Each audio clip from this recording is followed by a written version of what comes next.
So we're in your history book.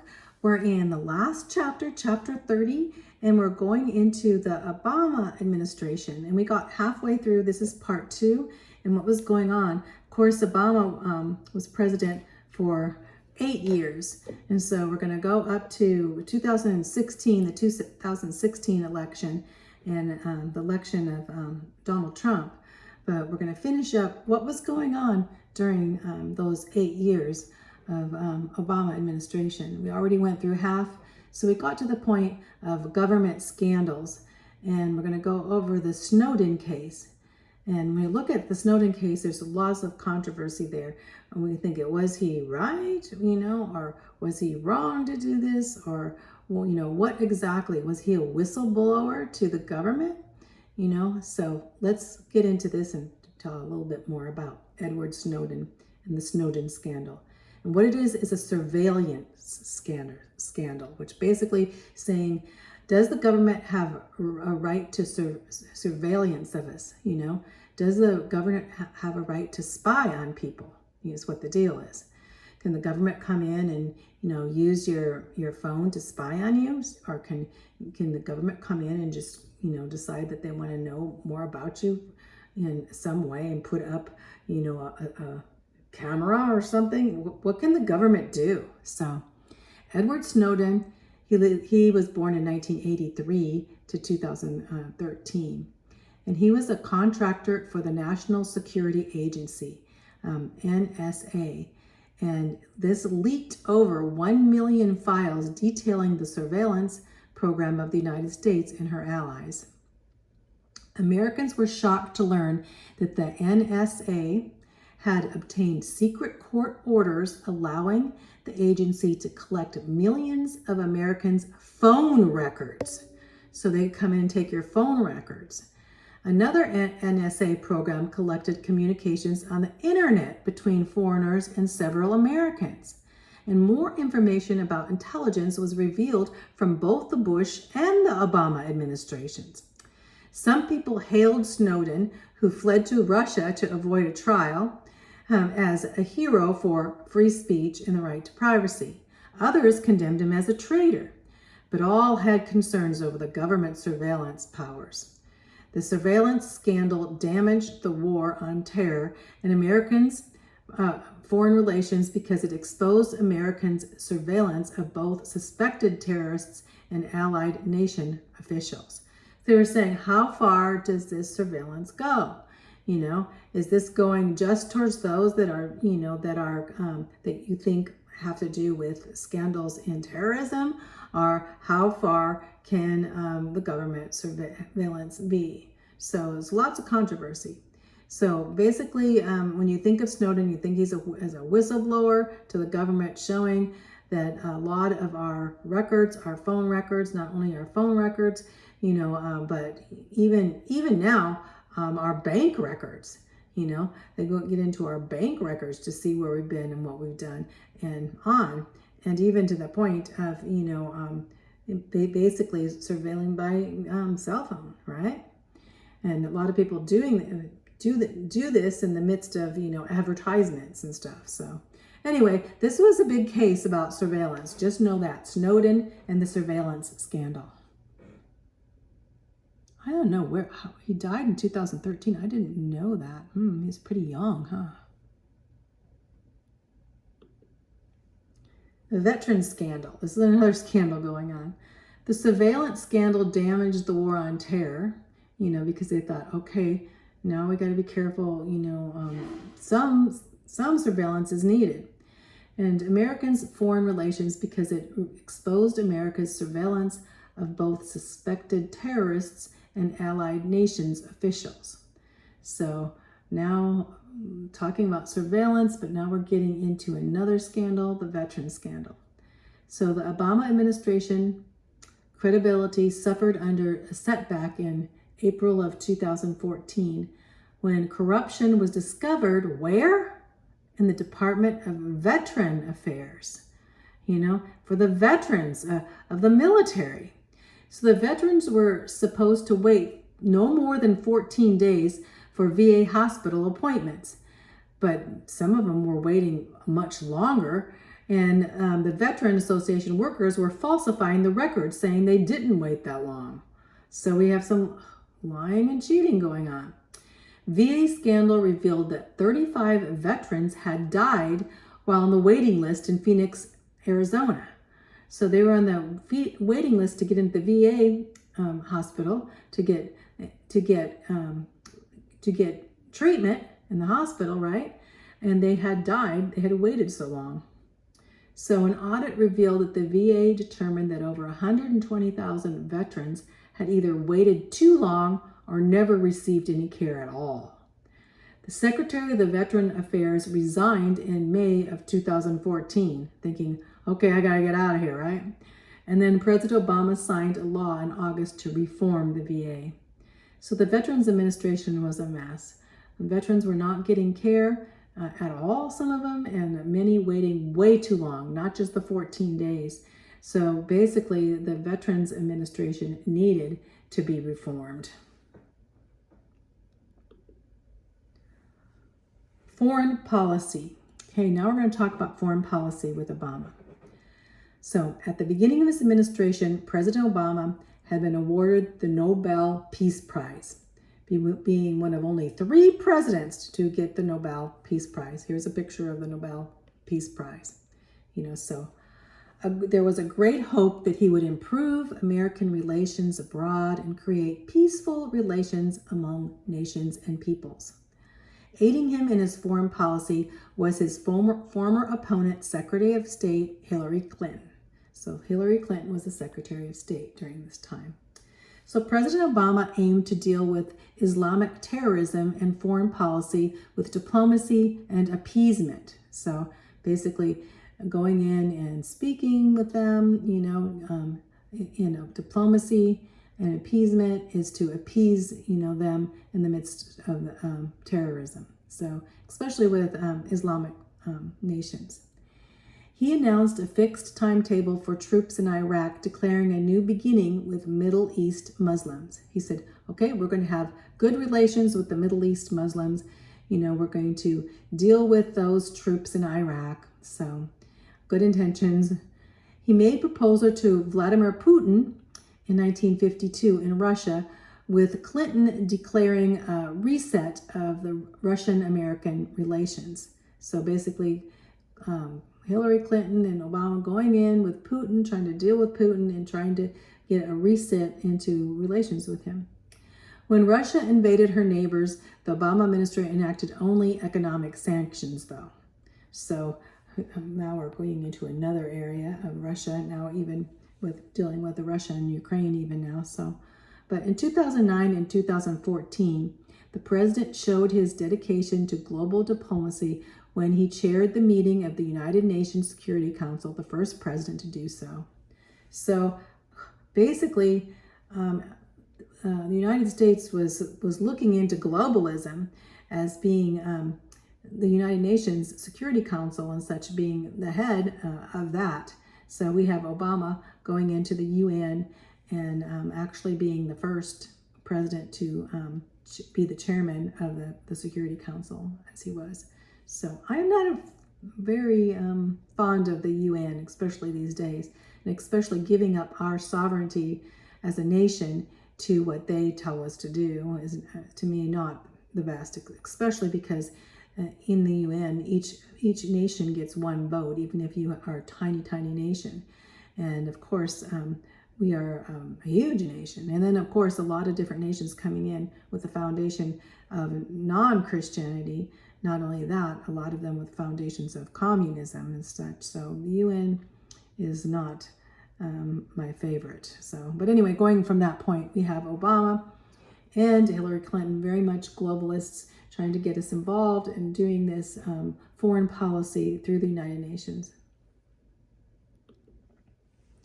The War on Terror with Obama. Operation Enduring Freedom is replaced by Operation Freedom Centennial. So to me, it's just like they're changing policies, changing names with the Bush administration. So we knew that Operation Enduring Freedom, of course, was that in Afghanistan of George Bush. And so they wanted to replace this and giving this a new name and a new direction. as Obama always set forth that he was going to change things, So the war on terror continued under President Obama, and he shifted focus from Iraq now to Afghanistan.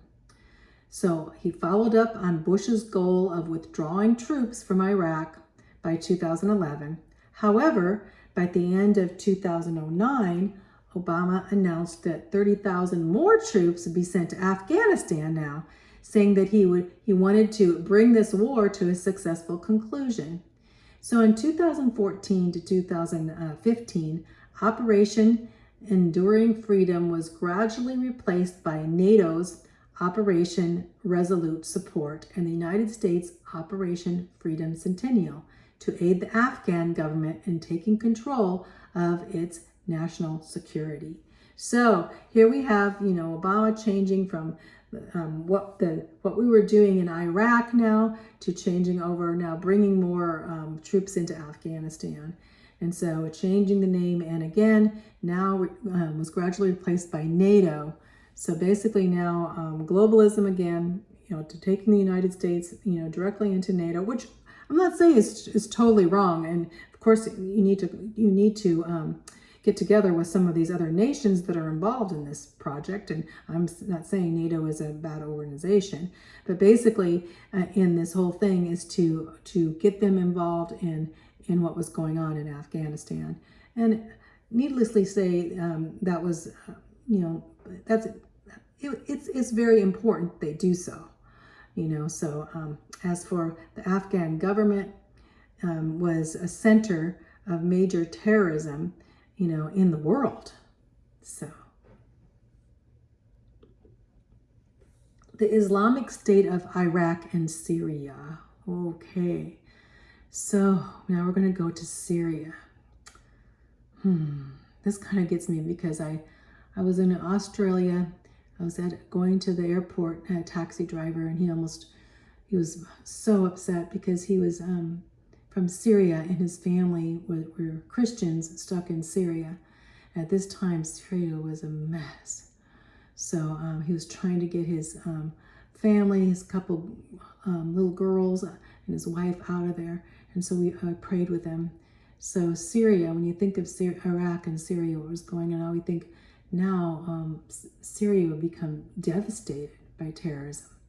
So American combat troops were withdrawn from Iraq, right? A power vacuum was created, which was filled by a terrorist organization called the Islamic State. So Islamic State in Iraq and Syria.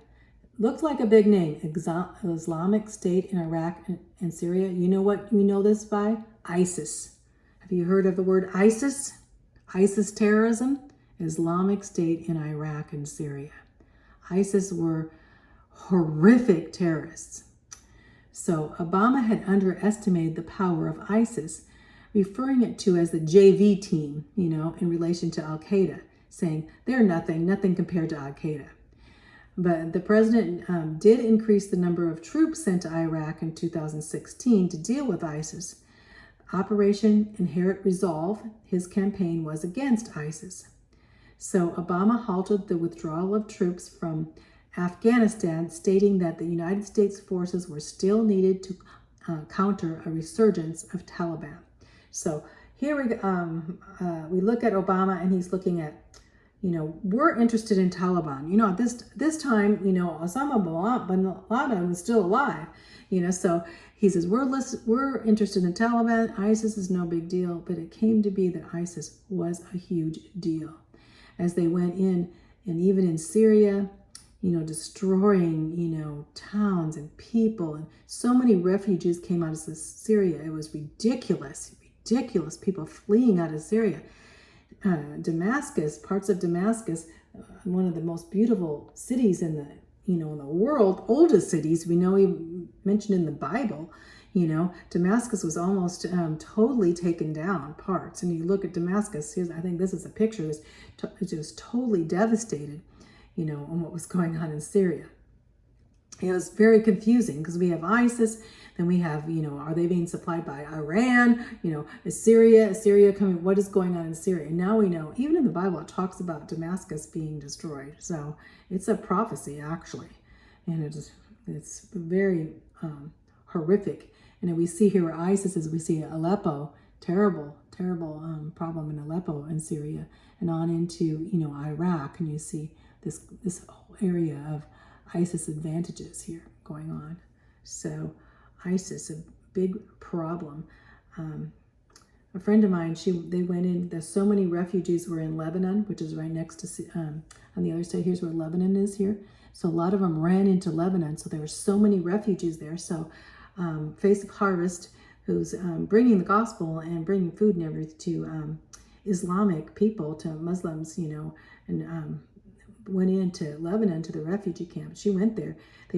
ISIS tried to burn down their tent, and a lot of the Christian, and they were the Christian medical had come in, medical and evangelistic people coming in were persecuted in the midst, you can imagine, bringing in, and as they were, the refugees were all flooding in, I'm telling you, millions of them flooding into Lebanon here. So this is Islamic State. I just didn't put mine in because I know a lot about this. And I have to say one more thing right here. We brought in audio Bibles. We brought in these, I call them God Pods. They're iPods with the whole Bible in their languages, in Arabic and Farsi languages. And we brought them in and gave them out to the refugees so they could hear the gospel, and they all wanted them. They wanted them and they loved them. We brought in these little stuffed animal toys for the kids with songs about Jesus in their language. So I wanted to go so badly there, but of course Perry wouldn't let me. He goes, "You're not going to Lebanon. I'm not going to let you go to Lebanon right now. ISIS is there." But it was an amazing thing to see how the gospel got out in the midst of all of this turmoil. Bin Laden's death. Since 2001, American forces had failed to catch Osama bin Laden, who was still at large when Bush left office in 2009.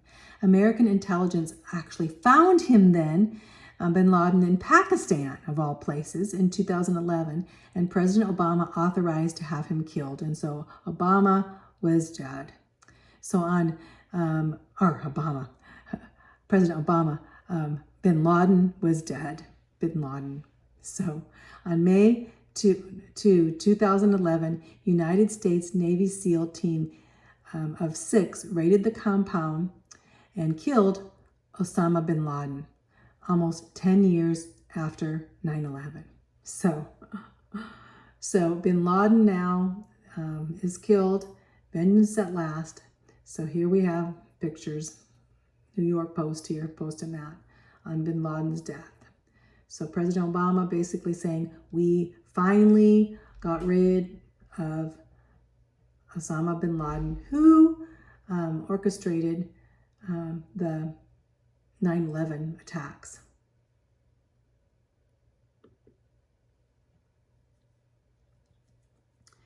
A change in strategy. Drones. Okay, this is another area. People are thinking, can we really have drone strikes, on certain people without having, as for drone strikes, basically using computers in the midst of warfare. So Obama's emphasis on withdrawing troops was a strategy to continue to put pressure on terrorists, not with manpower, but with targeted CIA and military drone strikes against terrorists in their training camps. So they're looking for terrorist training camps with drones, and then coming in and being able to bomb those different terrorist camps.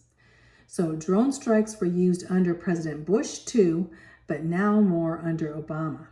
So drone strikes became controversial when one was used in Yemen to kill Anwar al-Awlaki, an American citizen who had become an influential terrorist. He would become a terrorist. So So in the midst of this, a lot of people were against, drone strikes. Here's the drone president was Obama. That's what they considered as a lot of this. And, I do know people that have been involved in the military in these drone strikes, So it's, basically the surveillance point and even that point of getting rid of certain terrorists throughout the world.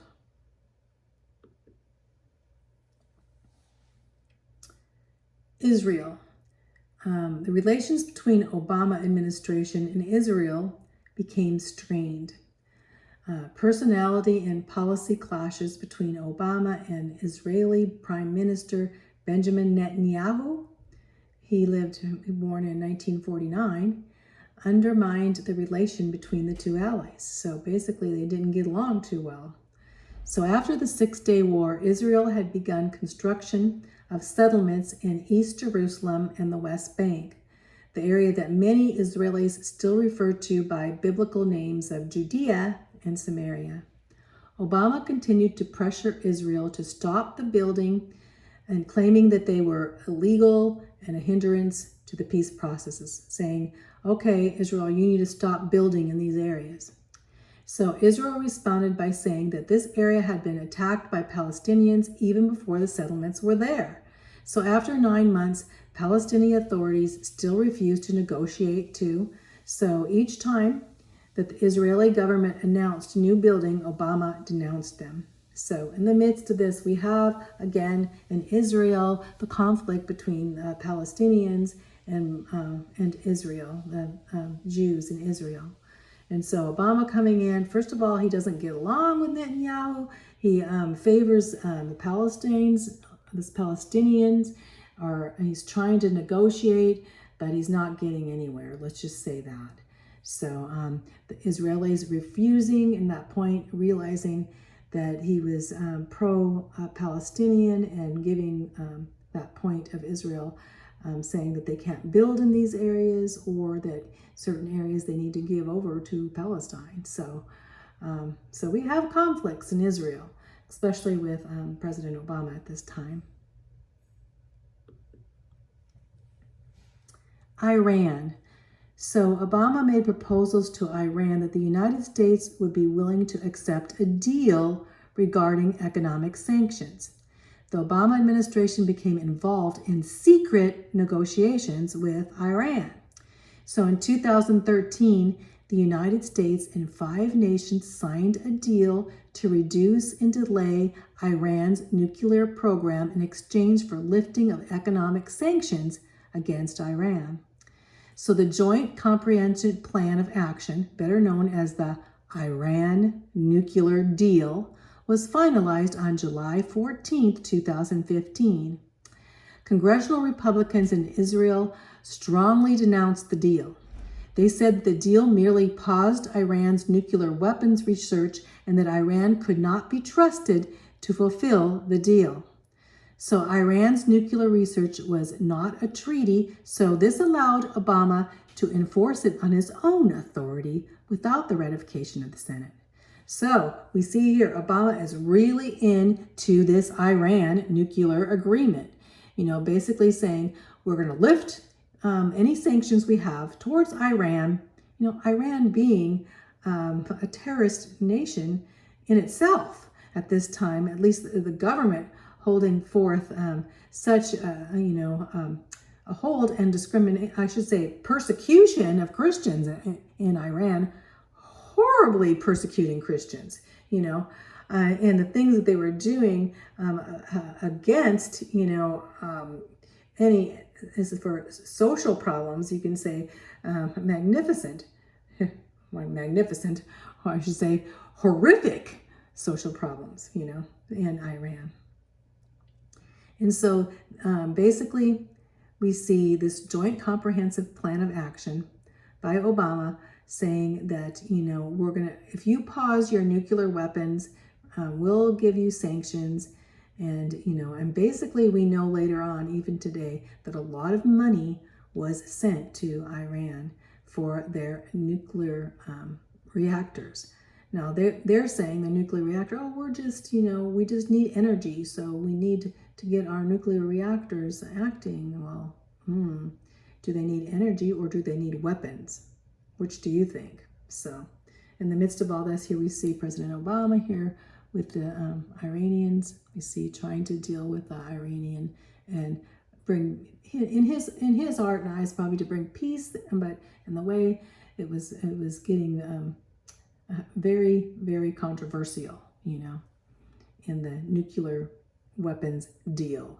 So just remember, comprehensive plan of action in Iran is the nuclear deal. And we still have this whole thing that we're talking about even today with Iran.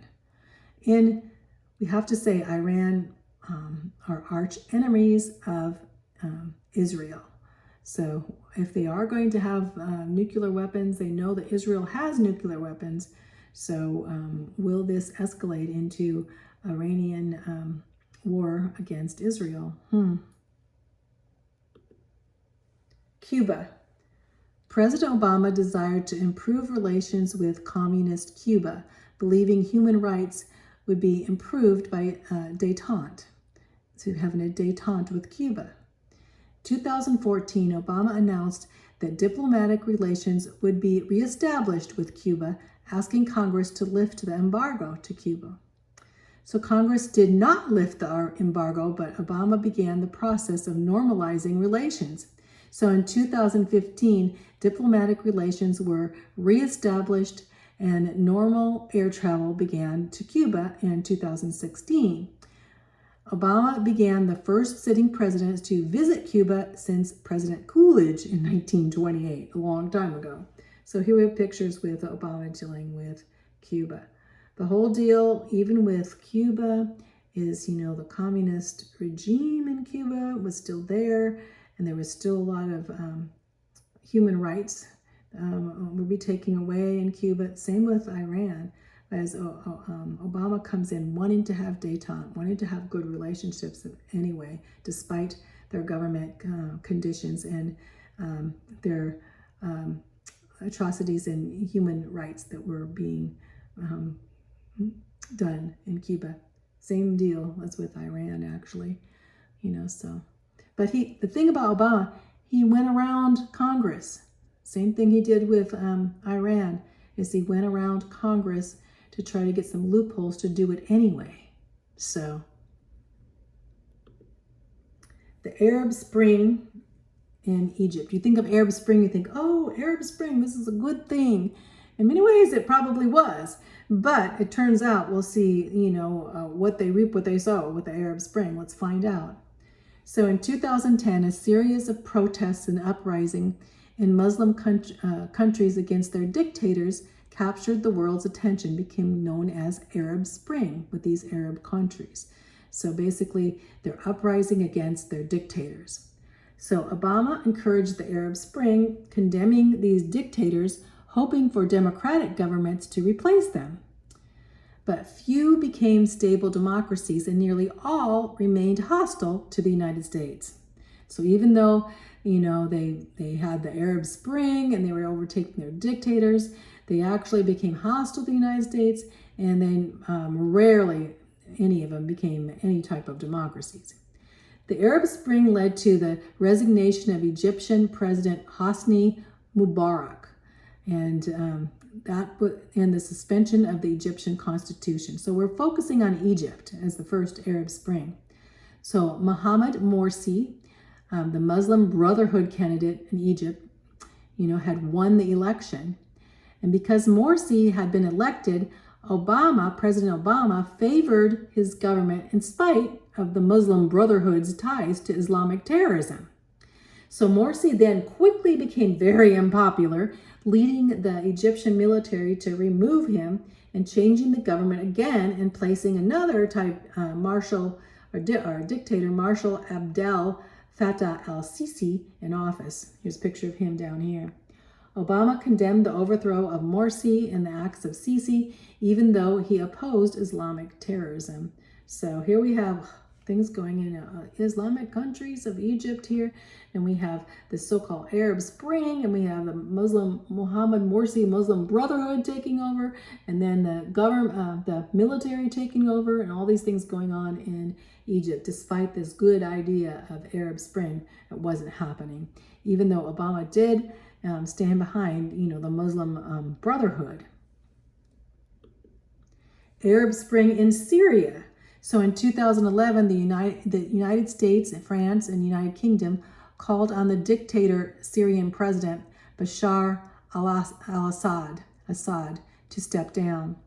So that same day, Obama issued executive orders to freeze Syrian assets under United States control and limit American businesses from dealing with Syria, including Syrian oil. So we had big problems going on in Syria again.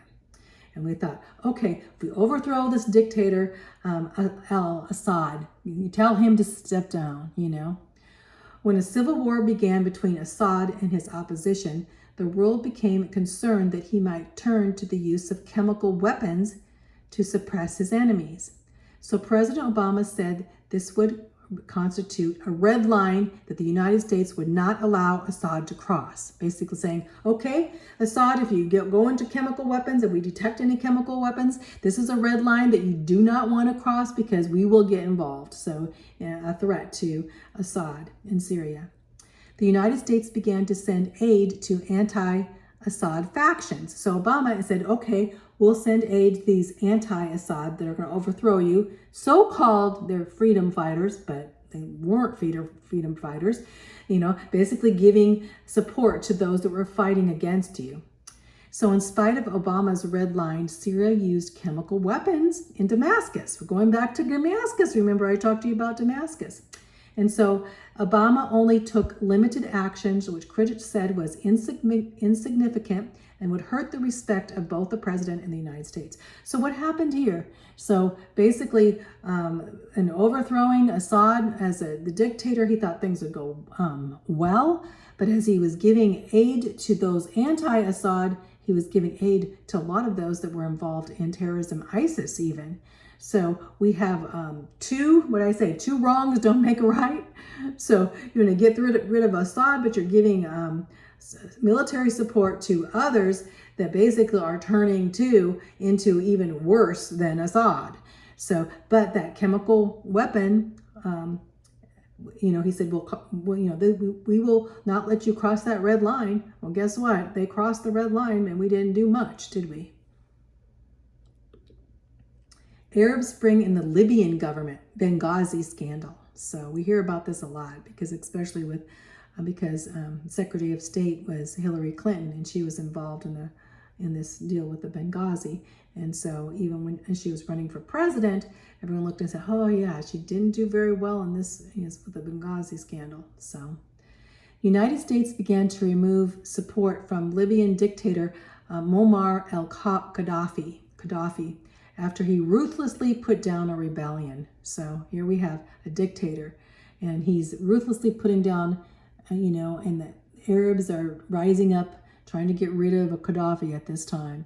So in the midst of unrest on September 11th, 2012, the United States Embassy in Benghazi is in Libya, was attacked by terrorists, resulting in the murder of the United States Ambassador John Christopher Stevens and 3 other Americans. Stop there. Here they are. Stevens, Smith, Flynn. These are Americans here. They were stationed in Libya in the embassy there. And they were ruthlessly murdered. So the Obama administration delayed acting even after it was known that the embassy was under attack. So they were waiting for help. The embassy was under attack and they were waiting, these Americans were there waiting, and especially, Ambassador Chris Stevens, they were waiting for help. And Obama administration delayed. Secretary Hillary Clinton described the attack as a riot caused by anti-Islamic internet video, but later the administration backtracked on the Benghazi scandal and admitted this was a terrorist attack. So she didn't even label it as a terrorist attack at first. A civil war in Libya resulted in the killing of Gaddafi, but his death did not bring stability. Libya, even today, is one of the most unstable governments. You know, a lot of African countries are, but they are very, very unstable. And their Arab Spring, of course, did not work, and Benghazi scandal. And that was, like I say, would go forth as a mistake for the United States and the death. And so, you know, it was on September 11th, 2012. So, Benghazi. So, Barack Obama legacy. This is the last section. Barack Obama is remembered for his captivating speeches, for the stability of his administration, and for being the first Black American president. So, those are some good things, you know, there, that he had captivating speeches and tried to unite the country, it seemed things were more stable than they had been. And I'm not saying they were, as you can see, it would look pretty unstable to me. But however, many of his achievements, such as the Affordable Care Act, Obamacare, DACA, D-A-C-A, had to do with illegal immigrants, and the Iran nuclear deal, giving money to Iran for their nuclear program, were controversial and further divided the country as the 2016 presidential elections loomed on the horizon. Now we'd have a new president. The new president will have to pick up with a lot of things that were going on, especially in the world, you know, in foreign relations. So we're going to begin our next video we're going to talk about the next administration, which would be the Donald Trump administration.